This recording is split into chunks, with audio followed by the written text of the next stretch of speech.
CrPC section 125 and special marriage act, ये secular law है, ये दोनों, ये धर्मनिरपेक्ष है। किसी भी धर्म के लोग हों, किसी भी हिंदू हो, मुस्लिम हो, सिख हो, ईसाई हो, they can claim maintenance under section 125 CRPC। First very important, पहला पॉइंट, इसमें जो केस फाइल होगा, इसमें वो जैसे लिखते हैं ना पिटिशनर, इसमें पिटिशनर और रिस्पोंडेंट होंगे, वो अक्यूज नहीं होगा जिससे मेंटेनेंस क्लेम किया जाएगा। This is not defined as an offence, right. तो कहने का मतलब है कि जो सीआरपीसी है आपका, ये सेक्युलर लॉ है। ऐसा नहीं है कि मुस्लिम्स इसमें क्लेम नहीं कर सकते हैं, क्रिश्चियंस इसमें क्लेम नहीं कर सकते हैं, वो भी कर सकते हैं इस प्रोविजन में अंडर सेक्शन 125 सीआरपीसी में। If any person means person who has the legal responsibility, who is legally liable to maintain, that person has neglected or refused to maintain, जिसने नेग्लेक्ट करा है या रिफ्यूज करा है मेंटेन करने से, किसको 125A, his wife unable to maintain herself, अपनी पत्नी को, पति ने अगर वो अपना मेंटेनेंस खुद से नहीं कर सकती हैं, तो यहां पर एक बात बता दो, वाइफ का मतलब डाइवोर्स्ड वाइफ भी है, wife includes divorced wife also, section 125A। In the same as section 125B, his legitimate or illegitimate minor child not only legitimate but illegitimate also, वैध और अवैध, नाजायज या जायज कोई भी संतान वहां पर होगी, तो वो भी मेंटेनेंस क्लेम कर सकती है अपने माता पिता से, अगर वो मेंटेन करने में अपना सक्षम नहीं है। एक एग्जांपल देता हूं, मान लो एक माइनर है, उसने किसी लॉटरी में 50 लाख रुपए जीत लिए। एक माइनर है, उसने किसी लॉटरी में 50 लाख रुपए जीत लिए, he won 50 lakh rupees. Thereafter, he claims maintenance from his father, अपने फादर से मेंटेनेंस क्लेम करा, तो क्या उसको मेंटेनेंस मिलेगा? He is a minor child. Answer is no. Answer is no इसलिए क्योंकि जो पहला वर्ड है आप देखेंगे इसमें अनेबल टू मेंटेन हरसेल्फ, इसमें unable to maintain his legitimate और वेदर मैरिड और not, unable to maintain itself. Words को समझना है, इसको ध्यान से, अनेबल टू मेंटेन इटसेल्फ। अब तो उसने 50 लाख रुपए जीत लिए हैं ना लॉटरी में, now he can maintain himself. अब वो बच्चा अपने आप को मेंटेन कर सकता है, इसलिए वो मेंटेन नहीं क्लेम करेगा। वाइफ के केस में भी अब सुप्रीम कोर्ट की कई डिसीजंस आई हैं, मैं अभी बताऊंगा आपको वो जजमेंट्स जिसमें सुप्रीम कोर्ट ने कहा है, सुप्रीम कोर्ट ने वाइफ के केस में भी कहा है अनेबल टू मेंटेन हरसेल्फ। इसमें यहाँ पर दो बातें सुप्रीम कोर्ट ने कही है, दो अलग अलग जजमेंट्स में। एक जजमेंट में सुप्रीम कोर्ट ने कहा है कि if wife has sufficient salary, sufficient income, अगर कई बार क्या होता है हस्बैंड से ज्यादा उसकी इनकम है तो वहां पर मेंटेनेंस उसको नहीं दिया जाएगा। उसके बाद टेस्ट क्या दिया है सुप्रीम कोर्ट ने, टेस्ट क्या डिटरमाइन करना है, एक्चुअली अर्निंग और एंड कैपेबल ऑफ अर्निंग। ये दो अलग अलग बिंदु पॉइंट हैं, ध्यान से सुनिएगा इसको, बहुत ध्यान से सुनिएगा, हर पॉइंट को मैं एक्सप्लेन कर रहा हूं। Wife unable to maintain herself means अगर wife, where wife is capable of earning and where wife is actually earning. जैसे हस्बैंड ने एक प्ली ली कोर्ट में कि ये लॉयर है, ये पढ़ी लिखी है, ये तो लाखों रुपए महीने कमा सकती है, this is capable of earning, this is not actually earning, वहां पर मेंटेनेंस मिलेगी। वहां पर जो मेंटेनेंस क्लेम किया गया है वो हस्बैंड की इनकम के आधार पर डिसाइड होगा। सुप्रीम कोर्ट ने अपनी एक जजमेंट में ये कहा है कि जो हस्बैंड की नेट सैलरी है उसका 25% वाइफ को दिया जाएगा। एक वो उसमें गाइडलाइंस दी है, वो जजमेंट में बताऊंगा आपको, राइट। तो कहने का मतलब है capable of earning and actually earning. लेकिन अगर एक्चुअली अर्न कर रही है, suppose husband 50,000 rupees monthly earn कर रहा है और वाइफ 1 लाख रुपीज अर्न कर रही है, तो अब सुप्रीम कोर्ट की जजमेंट है कि where wife is sufficiently earning, तो वहां पर रिफ्यूज किया जा सकता है मेंटेनेंस को, उसको मेंटेनेंस डिनाई किया जा सकता है, राइट। यहाँ पर एक चीज और बता दूं, वाइफ कहने का मतलब डाइवोर्स्ड वाइफ तो है, वाइफ इंक्लूड्स डाइवोर्स्ड वाइफ, लेकिन अगर कोई व्यक्ति, if any person whose spouse is living, whose wife is living, जिसकी पत्नी जिंदा है, तो अगर वो उसकी लाइफ के उसके रहते हुए ही दूसरी शादी करता है, तो क्या उसको मेंटेनेंस क्लेम करने का राइट होगा उस वाइफ को, सेकंड वाइफ को?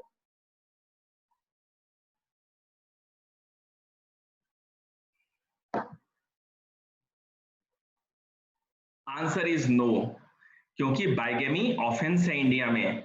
सेकेंड मैरिज उसने करा है, second marriage is not permitted under Hindu marriage act, second marriage is void. वैसी शादी वॉइड है, नल और वॉइड है, जो पति के रहते हुए दूसरी शादी शून्य है, उसका कोई कानूनी मान्यता नहीं है, और जब उसकी मान्यता ही नहीं है तो वो वाइफ हुई ही नहीं। जो सेकेंड मैरिज हुई उससे जो वाइफ है वो पत्नी नहीं है कानून की नजर में, इसलिए शी कैनॉट क्लेम मेंटेनेंस, वो मेंटेनेंस क्लेम नहीं कर सकती है, उसको कोई राइट नहीं है मेंटेनेंस क्लेम करने का। लेकिन डाइवोर्स्ड वाइफ क्लेम कर सकती है, क्योंकि वो वाइफ थी, तभी तो उसको डिवोर्स मिला। She was a legally wedded wife, ये टर्म याद रखना है आपको, legally wedded wife. Wife means legally wedded wife and it includes divorced wife as well, right? Now come to point number C, to 125C. His legitimate or illegitimate child not being a married daughter. His legitimate or illegitimate child not being a married daughter who has attained majority, where such child is by reason of any physical or mental abnormality or injury unable to maintain itself. One और to आपने समझ लिया। One कहता है wife के बारे में, to कहता है बच्चे के बारे में, माइनर चाइल्ड के बारे में। अब थ्री के ऊपर आ जाइए। थ्री कहता है, सी कहता है, 125C कहता है, अगर मान लीजिए कि मेजर हो गया बट ड्यू टू फिजिकल और mental abnormality he or she is unable to maintain himself or herself, वो बच्चा बड़ा तो हो गया बट फिजिकली या मेंटली हैंडीकैप्ड है, तो उस केस में जो पेरेंट्स हैं, पेरेंट्स लायबल हैं उनको मेंटेन करने के लिए, पेरेंट्स को मेंटेनेंस देना होगा। अच्छा, एक क्वेश्चन यहां पर है मेरा, मान लो एक मैरिड डॉटर है, एक डॉटर है जिसकी शादी हो गई है, तो क्या वो मेंटेनेंस क्लेम करेगी? नहीं करेगी, वो अपने हस्बैंड से क्लेम करेगी। अगर शादी हो गई है उसकी, अगर वो मैरिड है तो वो अपने हस्बैंड से क्लेम करेगी। Married daughter, I am not talking about unmarried daughter, I am talking about major married daughter. Now come to section 125D। What section 125D says? It says his father or mother unable to maintain himself or herself. Father और mother, माता या पिता, जो कि enable है maintain करने के लिए, वो भी मेंटेन कर सकते हैं, मेंटेनेंस क्लेम कर सकते हैं। एक क्वेश्चन यहाँ पर ये है मेरा, क्या मेंटेनेंस डॉटर से भी क्लेम कर सकते हैं? हिंदू अडॉप्शन और मेंटेनेंस एक्ट सेक्शन 20 को जो आप देखेंगे तो उसमें कहा गया है कि obligation does arise from the very existence of relationship, and relationship में सन की भी रिलेशनशिप है, डॉटर की भी रिलेशनशिप है, दोनों ही बच्चे हैं, बेटा भी बच्चा है और बेटी भी है। हिज फादर और mother unable to maintain himself और हरसेल्फ, तो डॉटर से भी क्लेम कर सकता है। और अब तो डॉटर्स को राइट भी है पैटर्नल, अब तो प्रॉपर्टी में जो एंसेस्ट्रल प्रॉपर्टीज हैं, अभी सुप्रीम कोर्ट की जजमेंट आई है। First case is Bhuvan Mohan Singh versus Meena. ये लेटेस्ट केसेस जो है वो मैं आपको बता रहा हूँ, ये 2015 का केस है, भुवन मोहन सिंह वर्सेस मीना।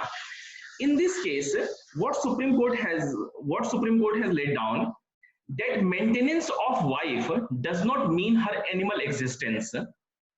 इसमें सुप्रीम कोर्ट ने ये कहा था इस केस में, भुवन मोहन सिंह वर्सेस मीना के केस में, कि विमेन अगर एक वाइफ मेंटेनेंस क्लेम कर रही है तो इसका ये मतलब नहीं है कि उसका एनिमल एग्जिस्टेंस, उसको उसी डिग्निटी, उसी लाइफस्टाइल का हक है जो वो जब अपने पति के साथ रहती थी, जब अपने हस्बैंड के साथ रहती थी तब उसको मिलता था। अगर वाइफ को एक लग्जूरियस लाइफ अगर थी उस समय, अगर हस्बैंड की इनकम मान लो 10 लाख रुपए महीने की है, तो उसकी लाइफ, तो उसकी मेंटेनेंस वहां पर 10,000 रुपए नहीं हो सकती है। कई बार ऐसा होता था, जैसे कोर्ट्स क्या है, मेंटेनेंस जो ग्रांट हुई है उसमें हस्बैंड की इनकम, हस्बैंड की नेट सैलरी वो सफिशिएंट है, बट जो वाइफ को मेंटेनेंस ग्रांट किया गया है या इंटरिम मेंटेनेंस किया गया है वो इनसफिशिएंट है। तो what supreme court has laid down, maintenance for of wife for her sustenance does not mean animal existence but signifies leading life in a similar manner as she would have lived in house of her husband, as she would have lived in her house of her husband। उसको वही right उसी उसी आधार पर उसको maintenance grant किया जाएगा। There is no straitjacket formula for granting maintenance, ये court decide करती है, कोर्ट की डिस्क्रिप्शन होती है after going through salary of husband, after going through income of husband, after going through properties of husband, जो भी है उसको देखते हुए, right. Second case is very important, ये भी बड़ा रिसेंट केस है 2018 का, Lalita Toppo versus state of Jharkhand. What supreme court has lead down in this case, ये सुप्रीम कोर्ट ने माना इसको कि लिव इन रिलेशनशिप में रहना, क्योंकि section 125A use the word wife, wife word use किया जा रहा है, तो relationship which is in the nature of marriage, ध्यान से सुनिएगा, relationship which is in the nature of marriage, तो लिव इन रिलेशनशिप जो है ये भी नेचर ऑफ मैरिज है, रिलेशनशिप है इन द नेचर ऑफ मैरिज, तो इसलिए लिव इन रिलेशनशिप को अब कोर्ट ने मान्यता दे दी है, और जो कोर्ट और जो लिव इन रिलेशनशिप में लिव इन पार्टनर है वो अपने पार्टनर के अगेंस्ट मेंटेनेंस क्लेम कर सकता है। इतना ही नहीं, not only under CRPC section 125, in this case Lalita Topo versus State of Jharkhand, Chief Justice of India, what was the pronouncement? Women in live-in relationship has an efficacious remedy to seek maintenance under Protection of Women from Domestic Violence Act, even if it is assumed that she is not entitled under section 125 CRPC.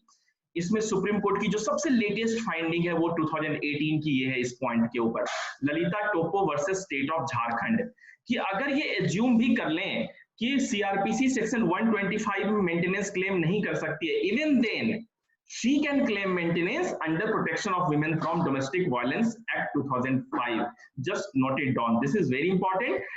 लेकिन हाँ एक चीज यहां पर और बता दूं, एक पॉइंट और बता दूं, कई सारे केसेस ऐसे भी हैं, अगर वो विमेन, अगर वो लड़की जो ये जानते हुए कि दैट पर्सन इज मैरिड, अगर ये जानते हुए भी उसके साथ लिव इन रिलेशनशिप में रह रही है, then she can not claim maintenance, तब वो मेंटेनेंस क्लेम नहीं कर सकती है। Got it? Next case is, this is what जो मैंने अभी आपको बताया, इंदिरा शर्मा वर्सेस VKV शर्मा, 2013 का केस है ये, Indira Sharma versus VKV Sharma. In this case what Supreme Court has laid down, women knowingly entering in a live-in relationship with married men, women knowingly entering in a live-in relationship with married men, जहां पर लड़का शादीशुदा है, married है, वहां पर अगर वो लिव इन रिलेशनशिप में रहती है तो उस केस में जो उसका स्टेटस है वो कंक्यूबिन या मिस्ट्रेस का ही होगा, वो वाइफ का नहीं होगा। कहने का मतलब है कि लिव इन रिलेशनशिप के केस में दोनों अनमैरिड होने चाहिए, वाइफ एंड जो भी उसमें लिव इन पार्टनर्स हैं, लिव इन पार्टनर्स लड़का और लड़की दोनों अनमैरिड होने चाहिए, अविवाहित होने चाहिए। अगर विवाहित है तो जो वहां पर लड़की का स्टेटस है वो कंक्यूबिन या मिस्ट्रेस का होगा। केस नेक्स्ट केस, कुसुम भाटिया वर्सेस सागर सेठी, कुसुम भाटिया वर्सेस सागर सेठी। इस केस में क्या हुआ था, जो कि मैंने अभी आपसे डिस्कस भी किया था, कि अगर सफिशिएंट सैलरी है, अगर लड़की की, वाइफ की अगर सैलरी सफिशिएंट है, petitioner is working lady with sufficient salary declined to award any maintenance in her favor, petitioner wife here is working lady with sufficient salary, उसकी इनकम सफिशिएंट थी, court declined to award maintenance in her favour. Case watch Kusum Bhatia versus Sagar Sethi, latest judgement है ये 16/9/2019 की judgement है, 16/9/2019। Next case is Kamla versus MR Mohan Kumar, Kamla versus MR Mohan Kumar. What in this case supreme court laid down, in this case क्योंकि problems आते हैं इसके ऊपर, exams में काफी प्रॉब्लम्स आते हैं, तो आपको ये केस लॉ के साथ, अगर आप सपोर्टिंग केस लॉ उसके साथ लिखोगे, आंसर लिखोगे, या फिर अगर आपको कोई केस ही आप हैंडल कर रहे हो उसमें आप उसको मेंशन करोगे तो उससे केस आपका स्ट्रांग होगा। तो कमला वर्सेस MR मोहन कुमार के केस में ये कहा गया था कि strict proof of marriage is not essential, जो कि लिव इन रिलेशनशिप में भी आ जाता है वो, कि लिव इन रिलेशनशिप को मान्यता मिली in the relationship in the nature of marriage. तो strict proof of marriage is not essential for a petition to be filed under section 125 CRPC। अगर 125 CRPC में मेंटेनेंस क्लेम किया गया है तो स्ट्रिक्ट प्रूफ ऑफ मैरिज जो है this is not essential. Next judgement is Shailaja versus Khabana. Shailaja versus Khabana. In this case, what I have discussed, where wife is actually earning or capable of earning, ये दो अलग अलग पॉइंट हैं, actually earning और capable of earning। सिर्फ इस आधार पर कि वो capable है, she is capable of earning, she is highly educated, she is highly qualified, she comes from a good family, well off family, तो ये नहीं हो सकता। एक्चुअली अगर वो एक्चुअली अर्न कर रही है तो फिर उसके then her income will be considered for the purpose of grant of maintenance under section 125 CRPC. Next case is Kalyan De Chaudhary versus Rita De Chaudhary. Kalyan De Chaudhary versus Rita De Chaudhary। इस case में क्या कहा गया था, ये कई बार ये dispute होता था और कई केसेस ऐसे होते थे जिसमें जो मैजिस्ट्रेट हैं वो जब मेंटेनेंस ग्रांट करते थे तो मेंटेनेंस ग्रांट करने में वो इनसफिशिएंट ग्रांट होता था, वो काफी कम होता था। तो इसके लिए एक बना दिया गया बेंचमार्क कि 25% of husband's net salary would be just and proper as maintenance to wife. 25% of net salary of husband would be just and proper. This case was Kalyan De Chaudhary versus Rita De Chaudhary। कुछ questions हैं तो उससे आपका concept clear हो जाएगा, जो कि ये कुछ जुडिशियल एग्जाम्स में आए हैं। फर्स्ट क्वेश्चन इज, ध्यान से सुनना, a married man performs sexual intercourse outside wedlock, consequently a child is born, can such a child claim maintenance? A married man performs intercourse outside of wedlock, consequently a child is born, whether such child can claim maintenance? Answer yes होगा, क्योंकि जैसा कि मैंने आपको बताया कि legitimate और illegitimate, वैध और अवैध दोनों ही संतान, यहाँ पर मैरिड मैन ने वाइफ नहीं क्लेम कर सकती क्योंकि बाइगेमी हो जाएगी, ऑफेंस हो जाएगा, लेकिन बच्चा लेजिटिमेट हो या इलेजिटिमेट हो, अगर if a married man performs intercourse outside his wedlock, then that child can claim maintenance from father। वहां पर वो क्लेम करेगा, वो इलेजिटिमेट है, फिर भी इलेजिटिमेट माइनर चाइल्ड भी क्लेम कर सकता है। नेक्स्ट क्वेश्चन है, ये भी आया है दिल्ली जुडिशरी में, a Hindu married man performs another marriage with Hindu rites with W, is W entitled to maintenance from A if he neglects to maintain W? Answer is no, as a Hindu married man cannot perform another woman when his wife is living। जब उसकी wife जिंदा है तो वो दूसरी शादी नहीं कर सकता है, इसलिए मेंटेनेंस क्लेम नहीं कर सकता है। Answer is no. Next is a minor child of 14 years age, a minor child of 14 years of age has got a prize of rupees 1 crore in a television show. Can he claim maintenance from his or her father?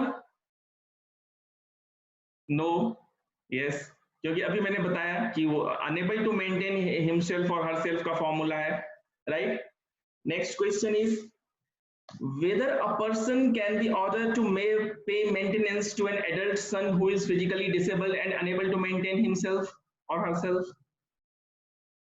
whether a person can be ordered to pay maintenance to an adult son who is physically disabled, yes उसको order किया जा सकता है क्योंकि physical abnormality है, physical या mentally handicapped है।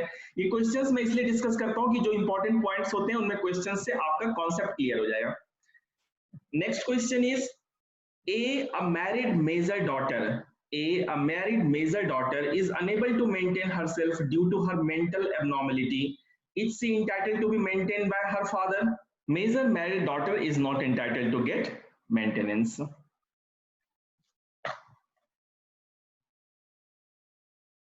She can get maintenance from her husband, yes। Major married daughter not entitled to get maintenance from her father, her husband will maintain, और जो उसका husband है वो उसको maintain करेगा। Next question is a divorced wife entitled to claim maintenance under section 125 CRPC? Is a divorced wife entitled to claim maintenance? Yes, divorced wife entitled to claim maintenance। अगर child marriage हो गई है, बच्चे की शादी हो गई है, तो नेचुरली वो जो माइनर होगा, वो जो उसका हस्बैंड है वो भी हो सकता है माइनर हो, वो उसकी सफिशिएंट इनकम ना हो, सफिशिएंट मींस ना हो कि ही कैन मेंटेन हर उसकी वाइफ को मेंटेन कर सके, तो उस केस में until she attains her majority, जब तक वो मेजर नहीं होती है तब तक फादर को मेंटेन करने के लिए मजिस्ट्रेट डायरेक्शंस दे सकते हैं। But magistrate may word is your, यहाँ पर मे वर्ड है, शैल नहीं है। This is the discretion of magistrate, ये magistrate will decide after going through the circumstances and circumstances of the case, right. अब इसमें एक नेक्स्ट प्रोविजो जो है, नेक्स्ट प्रोविजो ये कहता है कि अगर मान लो कई बार ऐसा होता है कि केस तो टाइम लंबा, केस तो चलेगा, अब फाइल की गई है पिटीशन, तो पिटीशन को डिस्पोज ऑफ होने में, उसको डिसाइड करने में टाइम लगेगा, इट विल टेक टाइम। तो उस टिल दैट टाइम, उस समय तक मैजिस्ट्रेट इंटरिम मेंटेनेंस ग्रांट करेंगे। जो अंतरिम मेंटेनेंस होता है, जो भरण पोषण, जो इंटरिम मेंटेनेंस बोलते हैं उसको, वो मैजिस्ट्रेट ग्रांट करेंगे कि जब तक इसका ऑर्डर नहीं पास हो जाता है, जब तक इस मैटर को मैं फाइनली डिसाइड नहीं कर देता हूं। याद रखना है, प्री के लिए भी 60 डेज की नोटिस के अंदर, 60 डेज की टाइम के अंदर करना होगा, तभी तो इंटरिम मेंटेनेंस का पर्पस फुलफिल होगा।